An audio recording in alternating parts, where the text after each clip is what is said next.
We are today, episode 3 of the Pandan Species Challenge. Guest today is Mr. Scotty Hunter. Welcome, Scotty. Hi, Charlie. Very good. So what we're planning on doing today is we're going to touch on a little bit about your rods and reels, a little about your fish finder GPS, some of the vital tackle that we'll take with us, just some little bit of banter, and of course, a little bit more information for the guys out there that are going to join us. So welcome, Scotty. Like we were saying, 10 years, bud. It's been a while. It's been a while, eh? Jeez, we haven't paddled Pandan for a long time, eh? It's going to be interesting. I think fitness is going to be something that's got left about 11 years ago, but we'll give it a go. Try and keep up with all the youngsters. Yeah, definitely. But you know the story of the old bull and the young bull, eh? That's it, eh? Maybe we should teach Cameron this, the old bull and the young bull. We'll show him. We've taught him that lesson a few times.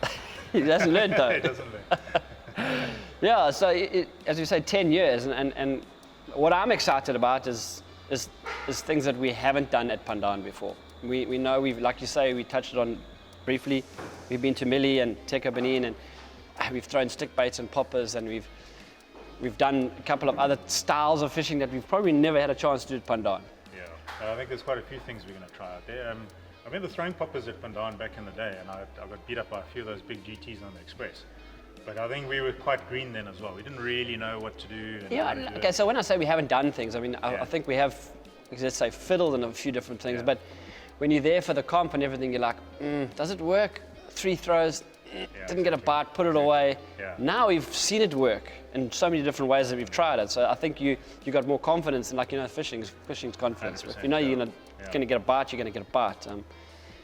So that'll be good fun, So for the guys that are joining us in the event, and maybe for the guys who are always going up to Pandan in the future, and it boils down to, on a fishing kayak, we don't have a boat that can take 95 rods. Exactly. So as Scotty going to Pandan and he's fishing there for, I know you probably take 1 or 2 rods more than most people, but let's look at the average Joe. If he's joining us and he's really just wants to know the most important rods and reels that he needs, what did you tell him to take? So I think you start off with your base, which is 2 trawling rods. I'd say medium heavies are probably better if you're just going to go with 2 rods, because then you can handle live bonnies, you can fish for sailfish, you can fish for GTs, kuta, all that type of thing. So you would start off with 2 basic medium heavy trawling rods. I like to have a 3rd trawling rod, which is lighter for pulling smaller lures, daisy chains, that type of thing. So I'll run with that combination of 2 medium heavies and a medium light trawling setup.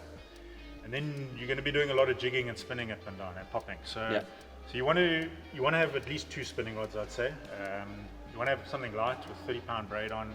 So I've always taken my medium light version, like 4,000, 5,000 reel. Perfect, yeah. And I like it because I can throw it far for the bonnies, because those bonnies are always just out of range, so you want to throw it a little bit further. And then I use that. Then I use that for my drop shotting. Yeah. So that's perfect for that. And then like light squid jigs. A lot of these guys want to use these slow pitch jigs and things like that as well. So it's perfect for the light slow pitch jigs. So it's a real combination. You probably catch most of your fish on that rod, to be honest. I think probably 70 to 80% of your fish you'll actually catch on that stick. So that thing needs to be in good condition. Make sure it drags nice and smooth, because you can get a lot of bites on the light stick. And then I would have a heavier jigging rod as well. There are amberjacks there to go and target. There's big GTs. Sometimes there's big prodigals that you catch on jig as well. And then that rod would also double up as a popping rod as well. So you want to be throwing poppers stick on baits, that. poppers. So you're probably better off going with a longer jigging rod, like a 7-foot trevella. Because then at least you can get the distance when you're popping as well. So I'll mix it up. I will take a popping rod as well. And if I'm going to Manta, for instance, and I want to do a bit of popping, I'd rather take a popping rod than a heavy jigging rod, because I'm not going to go for amberjack up there. So you kind of look at the day, where you're fishing and what you're going to be using. And then I will take 1 or 2 extra rods and just swap them out a little bit, depending on what I'm doing that day. But I'd say 2 medium heavy trawling rods, a light spinning stick, and a medium heavy spinning stick, and you're good to go. Yeah, that's pretty much what minimum. That's pretty much what I would do. Like, in the past, you would have this one and that one, and I think we've learned over time to adapt a rod that can cover a little bit more, rather than trying to have a rod for every single different thing. And obviously making sure your reels are freaking smooth. Now's the time to sort all that out, because you don't want to. You're going to hook marlin there. You're going to hook sailfish. There's some proper beasts out there. There's big wahoo. Check your braid. Check those things. you don't want to lose a fish of a lifetime because there's a good chance of catching it there. Yeah, I think that's one thing I learned from the species comps back in the day, like when I used to go often, whether it be on the ski boat to the Bathos or whether it be on the ski or something like that, is in a week like this, you're going to hook a fish that you've never had the opportunity 100%, to hook. And if your tackle fails, Yeah. it's not so lucky.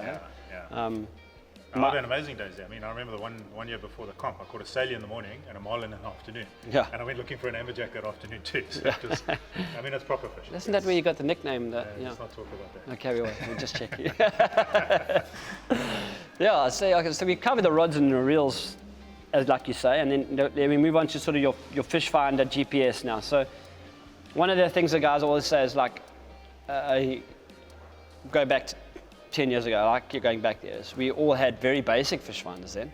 Yeah, I mean, Okay, so the technology we got, I think the most important thing we had back then was our handheld GPS. Yeah. And I think it's evolved differently now that you've got a fish finder GPS combo. Yeah. But I still stand by the fact that if you've got a handheld GPS, don't leave it at home. You've got to have the right marks there. So, Yeah, but what I mean is like I've had situations where, because the electricity also is not that reliable there. You go and you think you've charged your battery for your finder, you launch in the morning, you've got no GPS, no fish finder, but your handheld with 2 Pandan batteries, you've got it as a backup. No, you got to have it as a backup, Yeah. definitely. So I mean, I'll have my handheld for sure on the boat.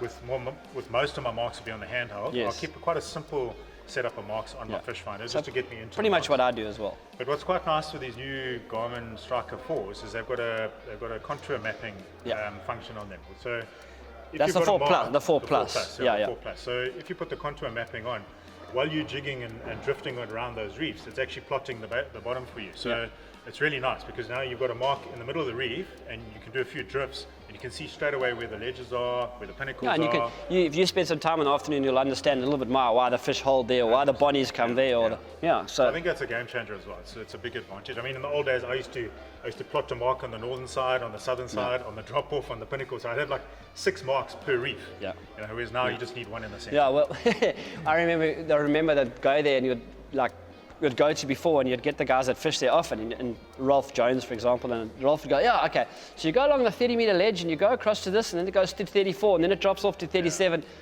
and you're like, in your mind, you're thinking, oh, that sounds good, you go out there, now you're puzzling. Can't find it. But like with the contours now, you can literally paddle it and follow what, And then all you got to do is line up the current with that front ledge, where it's hitting that ledge or the corner of the ledge. Yeah. That's where the fish will be. Yeah. They'll be holding that. And I mean, like we've touched on before, everyone who comes to the briefing is going to get a nice, very detailed So we're handing coordinates. out a nice list of GPS marks for all the main reefs there. So there's no excuses. Everyone's got the marks. Yeah, I mean, like I say, a lot of those marks, it covers every fish or every species that you want in that thing, which we can obviously, at the registration, we'll maybe help the guys a little bit more about that. Yeah.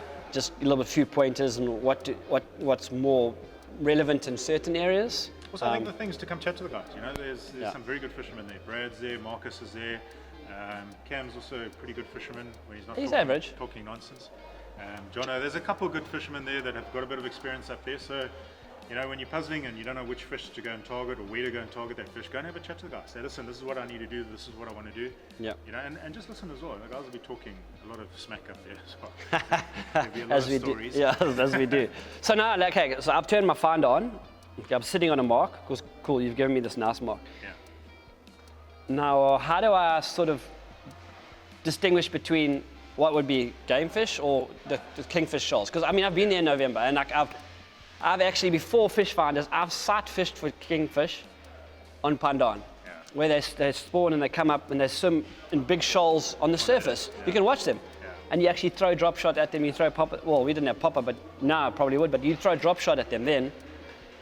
So now, if they're a little bit deeper on the outside drop off, it's like, if you look at your finder now, because I don't think some of the guys probably have never seen this before too. Yeah. It's like, what would you see as like, and you look at your finder, what is a kingfish showing versus a... I think the first thing when you fish Mozambique, your fish finder comes alive. Yeah, it It's does, unbelievable. yeah. I mean, it's It's not on demo mode. No, exactly. Crazy. It's just, there's fish everywhere. And you're Yeah. like, sure, and you get very excited. But you've got to learn to distinguish between all the bottom fish that are there and the pelagic. So Yeah. your kingies are generally going to be sitting a bit higher in the water column. You'll see a clear break between them and the bottom. So that's what you're looking for. You're looking for that break between them and the bottom. And it looks more like a bait showing too. Yeah, like it's they like all a big hang ball. together in a Big ball. yeah. And they'll normally be, there's 2 or 3 places you'll find them. one will be the high spot of the reef, the main pinnacle, the main top of the reef. There'll be kingies there. Yeah. The other spot will be on the front edge where the current's hitting the ledge, and then you'll find them all down the outside ledge as well. Yeah. So those are the areas you want to target and try and work, you know.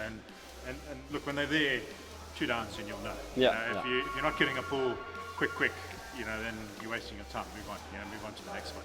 Yeah. Your car cop, you're going to find in the thick showing on the bottom. You know, they're going to be more down on the bottom. They're not going to be in the mid-water, but they're going to follow your jig up. They can hit you on the surface. So Probably one of the more aggressive fish out of the fish there. Yeah. They dominate the reef, so they're going to be very aggressive. And then you're going to get a lot of, in between that, you're going to see the cuda coming through. You'll see like little coat hangers coming through on the fish finder and 10 meters of water underneath the ski. That normally tells you that there's some cuda around. I think the key thing to look for is the depth that those fish are shoaling at. You know, that to me is what you want to know, because you want to make sure your baits are sitting at that depth. Yeah. And that you're fishing around that area. You know, that's really what you're looking for. You can't really tell what fish it is. Yeah. I mean, I've had experiences there fishing.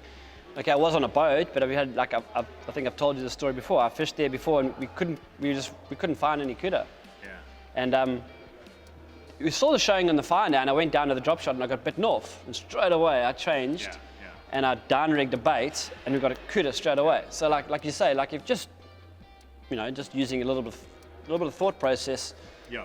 You need to just figure out what's going on and adapt quickly. I think that's the key. You need to be able to change tactics. I mean, it's not Mshloti. You don't just do the same thing every day. You got to use your knowledge over the years, and use your finder, use your brain. What I recommend with the finder as well is it's got a fish alarm on it. So I put the fish alarm on, so I'm not watching TV on the finder all day, because you want to keep your head up and looking around. You're looking for little splashes. Oh, there's birds over there, and exactly. So you want to be panning all the time. And when a fish comes under you, it beeps, so then you can look down and see what's going on there. So that's quite like I use that function quite a bit, and kind of keep your eyes up a little bit and see what's going on around you. Okay, so now we've touched on our fish finder GPS, touched on our rods and reels. We all know everybody's got their own idea on live bait traces and cuda traces. I mean, that goes without saying. Okay, so now we move to our light jigging rod and our popping rod. When it comes to your light jigging and medium jigging rod, like, what is the go-to tackle that you'll take? I mean, we're touching on now. We're not going to go into in-depth details. But look, you want to mix it up a little bit. You don't just want to jig. You also want to throw spoons and things like that. You want to fish different levels in the water. Yeah. That time of year, you're going to get a lot of little small sprats and things around as well. So you definitely want to have a few unders in your mix there, because that's the size of the baits. Yeah. So it's a brilliant little lure to have. So you want to target on the surface quite a bit, especially for your tunas and things like that. And then you want to be jigging as well. So you want to, there's a lot of different ways to jig. There's vertical jigs, there's slow pitch jigs, there's drop shot, there's squid jigs, there's bucktail jigs. They're all very different. For me, I've always said if I got stranded on an island and I could pick one lure, it would be a squid jig. Yeah. Because a squid jig, because of its shape, it's going to hit the mark. So you're fishing in a lot of current there. So what ends up happening is you paddle up onto the mark, you see the showing. By the time you've put your paddle down and grabbed your rod, you've actually missed the mark. Especially with a drop shot. Like a drop shot's going to go with the current, and it's going to miss the mark completely. Yeah. So with a drop shot, you've got to anticipate it. You've almost got to go another 100 meters up the mark, drop, and you probably get like 2 You end downs. up casting it in front of you too. Yeah, exactly. You might get 2 downs. It's nice when the fish are higher up in the water column. That thing's deadly. You can't beat it. Yeah. But when you're hitting those kingies down the bottom, I mean, most of those reefs are 35 to 40 meters, so it's quite deep, and you want to hit it quite quickly. So you can't beat a squid jig. I mean, you drop that thing, it goes straight into the mark. It really hits the mark every time. Yeah, so you definitely want to have a few squid jigs in your arsenal there. I'd say 2 ounces for the light stick, probably 4 ounces for the heavier stick, and if you want to go for the ambers out deep, you probably need 6 to 8 ounces. And about 10 of them. Yeah, that's the other thing is, I mean, you do need quite a few lures, because the cuda are going to bite you off. You're going to lose lures, unfortunately, to cuda. That's part of the deal. There's a lot of them there, especially the small ones. Yeah. And they do bite you off. So when I was up in Ganjata, actually, there's a local guy actually making some lures up there. There's a little company called Lures for Africa. It's like a little family-run business, and they've got a few local guys working for them, spraying the lures and that. There's a guy by the name of Batis Fourie, who's actually based in Ganjata. So he's put a little package together for us, which I'll put onto the WhatsApp group once we get going. We're going to do a little opening deal with some squid jigs. So they're making squid jigs and vertical jigs as well. I think the real nice thing about that is that we can actually buy them there. So if you are running a bit low, you can just go and restock up. So they are in the process of trying to get some 2-ounce and 3-ounce jigs going as well. They're just waiting for the dials on that. We're not sure if they're going to be ready for the comp or not. They've got a lot of 4 ounces in stock. I've got a few of them here. I actually got some samples from him when I was up there. So as you can see, they're really nice looking jigs. So they come rigged, everything. So yeah, there's a nice supply of those up in Gunjata. So save some bucks for when you get up there, because they're really nice jigs. So you've got a lot of 4 ounces there. So Beatrice and Mika will be up there selling those jigs during the competition. So you can just chat to them and buy. So if you donate 10 in the morning, you can restock. And it happens. You have those days when it's on, especially if the GTs are there. Yeah. Those jigs go quickly. Because it's so exciting. And if the bonnies come past and the kudo are around, like even if you're throwing a jig, that thing just yeah, you don't even feel it. And your systoks as well. I mean, make up spare systoks, because those systoks get charred off so quickly. So definitely make sure you've got a few of those with you when you go up there. And then look, I mean, the squid jigs are great, especially during the comp, when you want to get down and all that. But what you will find later on towards the end of the week is the fish are going to feel the pressure a little bit. They're going to get a little bit, they're going to move off the main marks, they're going to go a bit shallower, they're going to be gun shy, and then you need to bring out something a little bit different, like a little drop shot, or you mix it up a little bit, or go lighter. I find going lighter with the squid jigs helps. Because just downsize your lures a little bit, and they seem to be a bit more reactive. So I mean, the craze at the moment is the slow pitch jig. Okay. Rock cod jigs. Yeah. So that's what I was going to say to you. Like the only experience that I've had in Gunjata and Pandan and that is sometimes if you fish those things too slow, you get a lot of bottoms. So I think those things work too well. Because you catch bottoms flat out on that thing. So you've got to think about how you're fishing that thing. If you're going to go and slow pitch that thing off the bottom, you're going to catch tomato rock cods, swallowtails, those snappers that you get there, little potatoes. You're going to catch those things all day, and maybe a car cop in between. But so I think if you're going to fish slow pitch jigs, you don't want to hit the bottom. I think you want to stop about 5 meters from the bottom and slow pitch from there on. And then be careful when you get to 10 meters and up, because the kudo are going to destroy those. And the triggerfish. Gone. Yeah, the triggers are the triggerfish they love to eat everything there. Now look, the slow pitch jigs are deadly. They are absolutely deadly. I just think the only problem with them is that they do tend to target the bottoms a little bit. Now, I prefer a faster jig because it kind of eliminates the slower bottom fish out of the equation a bit. But they do work. And again, if you've got a lot of sprats around, you probably find those things going to be absolutely deadly around those bait. No, I mean, I've been there in November. We were doing some filming in a jet ski fishing ski comp. Way back in the day, and I've never seen so many sprats there in November. I mean, the one day the sprats were following the jet ski. They were hiding under the jet ski because they were so scared of the game fish that the jet ski would move off to film, and the sprats would come, and then you put the camera underneath, and the whole underneath the jet ski was just sprats. It was amazing. And like you say, those are like the little undersize ones, your little Hulko twisty size. The trick of those things as well is make up some daisy chains for them. If you pull daisy chains when those sprats are around, you're going to catch a lot of fish. You'll catch big eye kingies, yellow spot kingies, all of those green spots, the whole works. On those daisy chains. Unfortunately, the kudo will bite them off as well, so make a few spares. But when the sprats are around, daisy chains are deadly. Worth pulling one of those.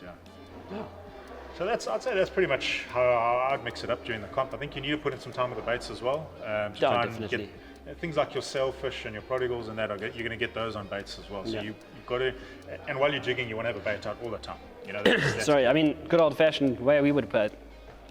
Trap stick, 100%. I mean, the number of times I've caught good game fish there on a trap stick while I'm drop shotting on the outside drop off, and they go, "How did you catch that dory?" I was like, "Had a bait out." Yeah, exactly. The guys will come there and they drop shot and they don't think about what else is around. You don't want to have two baits out when you're jigging because it just gets messy. So just one on the top with a pink skirt, you just stick that thing out. And just far enough so that Cam can't come on the mark. 100%. He's been phoning me flat out asking me for advice. Well, give him advice. Just don't let the bullies beat you. I've got to make sure he doesn't beat me. Whew, that'll be good. Lots of pressure. That's the way we like it. But it'll be fun. I'm looking forward to it. It's a nice crew of guys coming. I think it's going to be quite there's some real old sea dogs coming too. There's some good fishermen. It's going to be guys, once they get on the water, the competitive juices. You say, well, might fish one more. Why'd you come in at 5? Oh, it was puzzling. that's one of the places I've seen guys literally launch at first light and come in at 4:30. Yeah. Broken, and get up and do it the next day. Because you're enjoying yourself so much. Yeah, we used to launch in the dark there to get those big kingies. I remember going around the corner at Pandan and I couldn't see anything. Yeah. But I heard the wave coming. Yeah. And it just broke straight over my head. Yeah. I went straight through the barrel. Were you part of the Marcus crew that got disciplined? Yeah, we got disciplined. For launching in the dark. Actually in the dark. Not first light, in the dark. We got the big eyes. Yeah. No, I mean, it is. And like I say, it's one of those places where, I mean, I've always referred to myself, especially over the years, as fair weather fisherman. I don't like to, I get bored quickly. Yeah, me too. But that place, I always feel like there's something going to happen. Yeah, you can make a plan, you can change. Yeah. There's always something going on. So and you mustn't be scared to move, Don't just I mean, I'll refer to, once again, refer to a comp many years ago when I fished with Brad. We were fishing there. We paddled out Pandan one day, and like it was 8:30 in the morning, and it was like, just Brad, I've got like one bite. What's going on? He looked at me as like, hey, I don't know what's going on, but it's quiet. Yeah. But what actually was happening, and we worked it out afterwards, was the tide was about to turn. Yeah. Okay. So it was high tide when we launched. Well, not high tide, but the tide was coming in, pushing in when we were launched. But at like that 8:30, the tide turned and the bay started to empty. Oh my lord! Yeah. That place was like a rugby field. Yeah. It exploded. There was every time you threw. Brad will say it. Back then we had the old BG with nylon. You threw it under. Brad went 5 species and 5 throws. Really? In the bait ball, Yeah. like that's how quickly that place can turn, and I can go like that for an hour, and then it turns off again, and then it settles, and then of course you've got your your other marks where you can target the different kingies and stuff like that. So I mean, there's you can make something happen there too, You can, And you want to fish that movement, that pushing tide or draining tide. That's when things get exciting, especially with the kingies and that. Yeah. Slack tides aren't bad for kuta and that as well. You go and, if it's slack tide, I'll go and put baits and just go and paddle around for a while, wait for the push to start again. Yeah. So it is good for kuta and that as well. Yeah. But you just got to mix it up. You've got to kind of try and read the conditions and just be careful of getting stuck on the Pandan Express when the tide starts dropping, because there's even the slightest hint of if there's already a current screaming and then the bay empties and the northeast comes, then it's like trying to paddle up a river. Yeah, it is. It's crazy. Yeah. So just be careful of that. I think as a beginner. Yeah, but I mean, we'll make a call then. We'll warn the guys. You can start to see the conditions. I mean, and then predominantly what we did in the past, that's what day we would go to Coconut, or we'd go and say we can fish there and we can even drift back if we want to. So we make those kind of calls as well. There's always something you can do around the conditions there, and like I say, different fish we can target in different places. You feel like you're going to get a bite. You do, yeah. It just feels alive. It's got life in the water. There's birds, there's sea life. It's just all happening. And you look at your finder and it's just lit up. There's just so much going on. So it's a lot of incentive, which just keeps you going. So it's good fun. Yeah. And it's going to be good banter as well. I mean, I'm bunking up with the 2 vervet monkeys, so that's going to be interesting. The vervet monkeys? Yeah, Kim and Jono. Oh my God. So, that's going to be interesting. I'd like to be a fly on the wall in that room. There's going to be all sorts of nonsense going on, I'm sure. We'll see. Yeah, I mean, Cam came in here, he's already trying to do all sorts of things. I was like, bro, you've still got like 5 weeks, bro. He's puzzling hard, every day. He's WhatsApping me every day. What do you think about this? What do you think about that? Should I try this? Should I try that? He's going to every single tackle store trying to find old stock of certain items. Old squid jigs he can find. He's taking it seriously.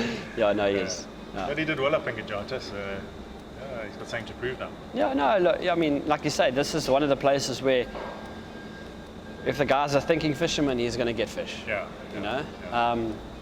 not going to go there and do the same thing like you've always done. You got to puzzle. You need to puzzle. You're going to mix it up. And I mean, like we talk about how good the fishing can be, but I've also seen guys go there and blank. Yeah. And the reason why they blank is they go there with a kuda bait and they go, well, I'm going to wait for a kuda bite. Yeah. You don't get the kuda bite, you don't get a fish. Half asleep jigging.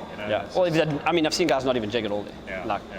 And then you just wonder why they don't get a bite. No, look, I think what you need to understand, it's not going to be easy fishing. There's going to be a perfect day.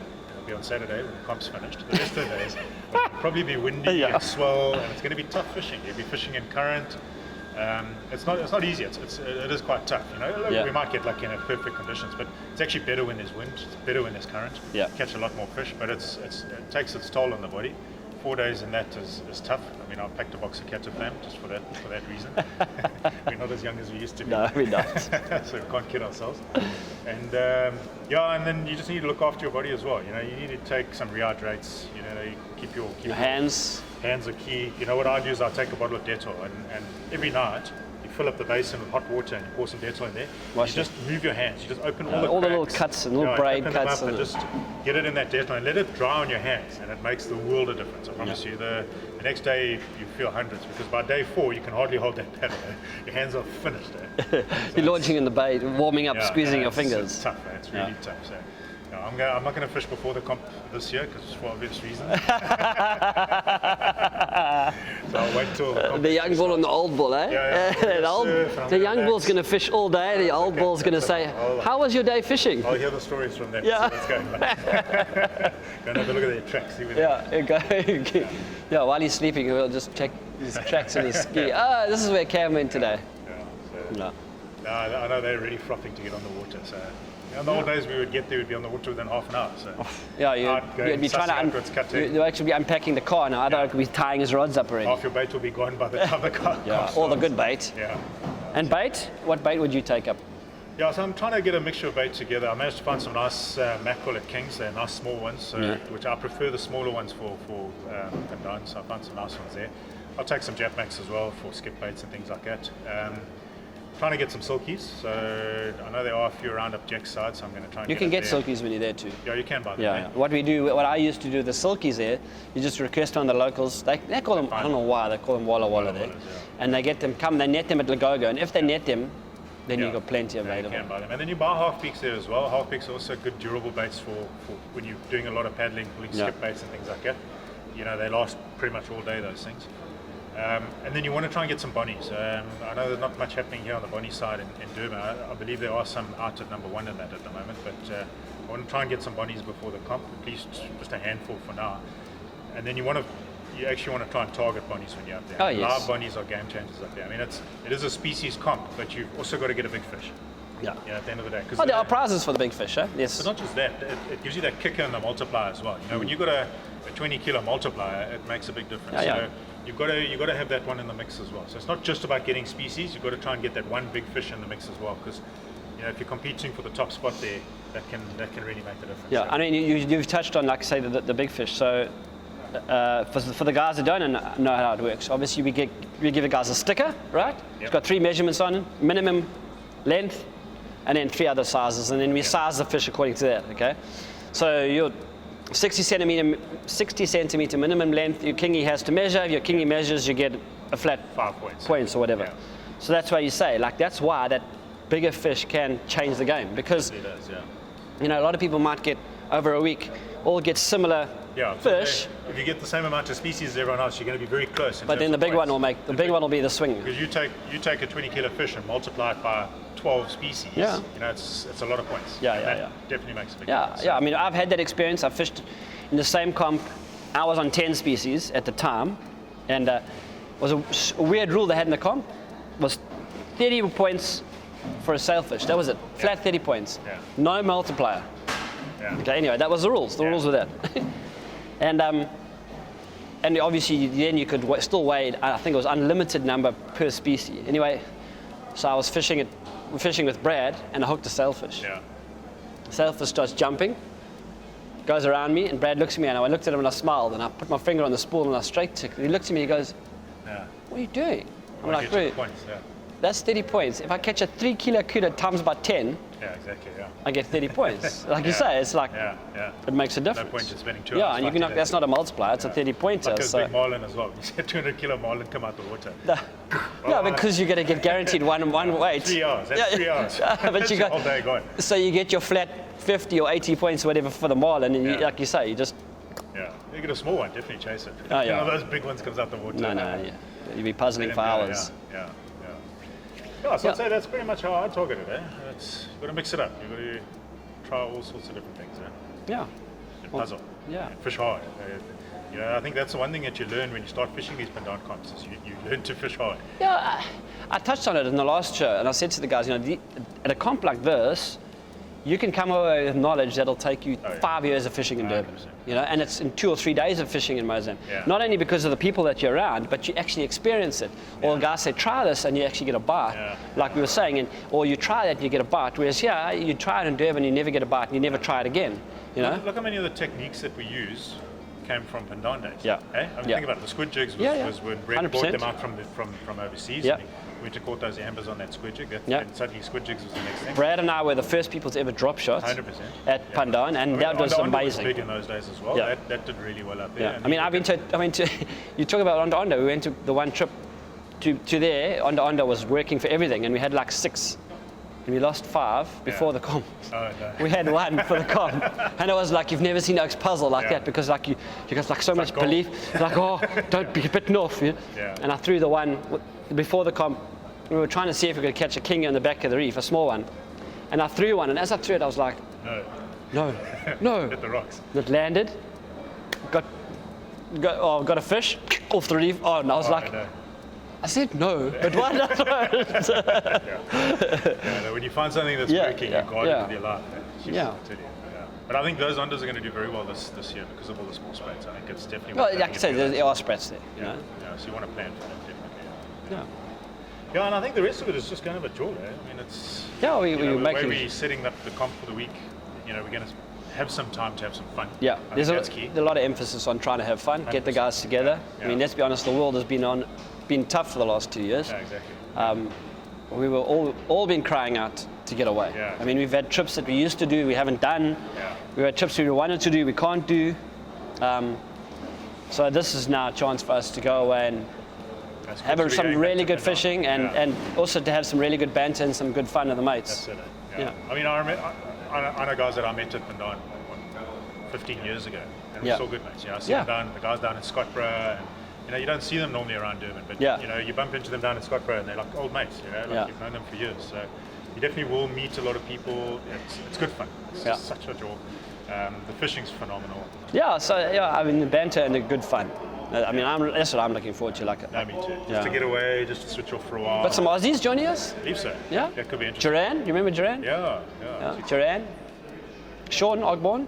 We've got all the Cape Town guys coming up as well. They're making I see also, the Cape Town boys have made a solid effort. They're couriering their skis from Cape Town to Durban, loading them on a trailer. But but Scott, okay, so we say that, the boys are doing it, and I'm so stoked for them, but they're getting an opportunity to fish paradise. 100%. And they're taking it by the bull, by the horns, exactly. you want to say? And they're going to get stuck in. And I'm stoked. And I'm hoping we can help them get a lot of good fish. And a lot of these guys will probably walk away from this event with memories that they've never known. For sure. And we've been chatting to them a lot on the WhatsApp group, getting them up to speed, trying to make sure that they know what they're in for, what type of tackle to have ready. I mean, if you catch a katonkel in Pandan, it's points. It's called Sada. Sada, or the other one, what do we call it? Skippy. The Skippy. A Skippy. But now, what are you going to do with a Skippy this big? That's a katonkel on steroids. Okay, so a Skippy this big in Cape Town is gold, eh? Yeah. A Skippy this big in Pandan is better than gold. Pin that thing. Pin that thing at home reef in Ginjata and wait for the great Barachakni, eh? Yeah, man. Oh, Wahoo will chow that thing. Marlin will chow that thing. Yeah. No, we don't want a Marlin. Please, no. I mean, they're making a massive effort. They're crewing their skis up, they're flying up to Durbs, they're driving up with a couple of the Durbs boys. I mean, that's going to probably cost them a fair bit to do it, but yes, I mean, it is a trip of a lifetime. Yeah, you'll walk away from it. It's as good as going to say, Shoals or one of these places. It really is. When you get into the fishing there, it is. It's tops. It's really, really tops. I think I can 100%, not because of the event, but I can say that undoubtedly it's one of the reasons why I wanted to bring back this event. So for 10 years, 7 or 8 years, I ran the Pandan comp. It was freaking great. By the end of it, you're spoiled. Yeah. Okay. And then I did a lot of traveling for work. So I've been to Oz, I've been to New Zealand, America, Bahamas. I mean, I've fished some amazing places. Yeah. And I walk away from every single one of those places going, oh my God, these oaks don't know how blessed we are to have Mozambique for sure. as a fishing destination. Yeah. I mean, you Bahamas, Jules and I fished in the Bahamas and we puzzled and we got fish. Unfortunately his fish got taxed, but we got fish. But you're fishing it and you come out of it and after 3 or 4 days fishing there and you go to yourself and you go like, yes, if only these oaks could know what we have exposed, we have here.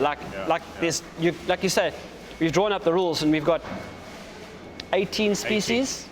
groups of species. So I mean, Yeah. like one. Well, group one of can them have is 10. one of them is an other. Yeah, We've got exactly. 18 and other, and it's not like we've invented it. Yeah. These No, fish have for been sure. caught Yeah. there and consistently been caught And there. realistically, I mean, if you're going to be in the top 2 or 3 or 4, whatever, you're going to probably be catching, I don't know, 12 of those species. I was going to say, at least. if you don't have 10 to 12 species, you're not going to be in the top. Yeah, you're not going to be in the top. Yeah, 3, I mean, so 10 to 12 different fish. 100%, And for a yeah. lot of these guys, it'll be the first time they've ever caught that species. Yeah, 100%. You know? Yeah. Yeah, and I think we'll help the guys as well. I mean, we'll do a bit of talking at the briefing in terms of what to look for, and we're giving the guys the marks. We tell Yeah. them what fish to catch on those marks. Yeah. This thing it's a big learning experience for everyone. You know, you come there to learn how to catch fish. That Yeah. you know, it gave us the confidence to go and catch kingfish here in Durban. Yeah. Because we know this works. We know for a fact it works. If the kingies are there, you'll catch them. Yeah. And those techniques we brought back here, and you're catching. I mean, look at the Grand Slam now. Everyone's doing what we were doing 12 years ago at Pandan. You know? Yes, And yeah. you would never have done that in Durban. No. In those days, No. you know, it was just there was no way. Yeah, we can shake the Grand Slam up a bit there. 100%. Yeah, we can try and. We try might and need to catch go and get a bass before we leave. it. Yeah. Maybe and we'll stop on the way. And a somewhere. Garrick. Yeah, Garrick. Yeah, that's the. We seems to can be always go missing down this to the, year. we can always go down to the Eastern Cape and catch one in the river there. Yeah. I heard For December. Cam and Jono tried that, but they failed. I'm actually going down to the Frasca in December. So There we go. Give it a go. Yeah, here we go. So yeah, but I mean, so if thanks. you're sitting on the fence, I think, hey, now's the time to get involved. You're gonna. This is the trip of a lifetime. You won't walk You're away gonna from it never- disappointed. Definitely not. You know, you're not going to walk away from it and go, yeah, that was a long way, or "Oh, that was a lot." You're going to walk away from it going, sure, you know, that was like Yeah. an experience, 100%. like, you know. Yeah. What you're gonna. I mean, I can talk for days on the experiences we've had on that water, and you're not going to get that in Durban. Well, let's be or honest. at How many of your pages of your book were written because of the experiences in Pandan? 100%. Yeah. You know? I mean, I had to start the book again because of how things were Yeah. developing at Pandan. Yeah. All these new techniques that we were developing, I had to actually take a check and almost start again. You know? Yeah. Because that's how quickly it was going in those days. You know? And a lot of your photos of the species are actually 100%. Most of them are from from there, there. yeah. Yeah. 'Cause you never caught them here. Yeah. Now you do. I mean, guys are starting to catch them Yeah. here now, but it's. I mean, your puzzle for 3 months to get that fish here, you'll catch one a day there. Yeah. There's a big difference. Yeah. No, it's quality. It's absolute quality, and it's a fantastic trip. And I highly recommend it to anyone. Yeah. Yeah, and I think we pretty much touched on what we hoped to touch on today. So thanks for coming in and Yeah, sharing your yeah. knowledge with the boys. Oh, that's a pleasure. Yeah. And giving the guys a little bit of, a little bit before they leave to what to get, and don't forget to pop into the local tackle shop like Kings and get what you need. Yeah. Make sure you tell Mark Wilson this is for Pandan, Just to rub it in with him. just to rub it in and tell him we need tackle. Thanks we'll send you pictures. Yeah. But yeah, I look forward to it, and I look forward to catching up with Mr. Sim later on in the show. Well, before we go, and also Mr. Arthur, the Prince of Pandan, Prince of Pandan. Yeah. and then of course after that, day one in Pandan. Yeah. It's not Monday, eh? We've Yeah. got 4 weeks to go. Eh? We'll That's be up it. there. Yeah, So exciting. if you're not getting your tackle ready yet, start now. Yeah. No, Not I was much time talking left. about that yesterday to Pierre, saying, okay, I need to start doing my tackle. Yeah. Luckily, mine was all packed from Gajata. Oh, there we go. You moved it sorted. from one box to the other. Cool. Thanks for coming, Okay, Scotty. thanks, Charlie. Cool. See you up there. Yeah.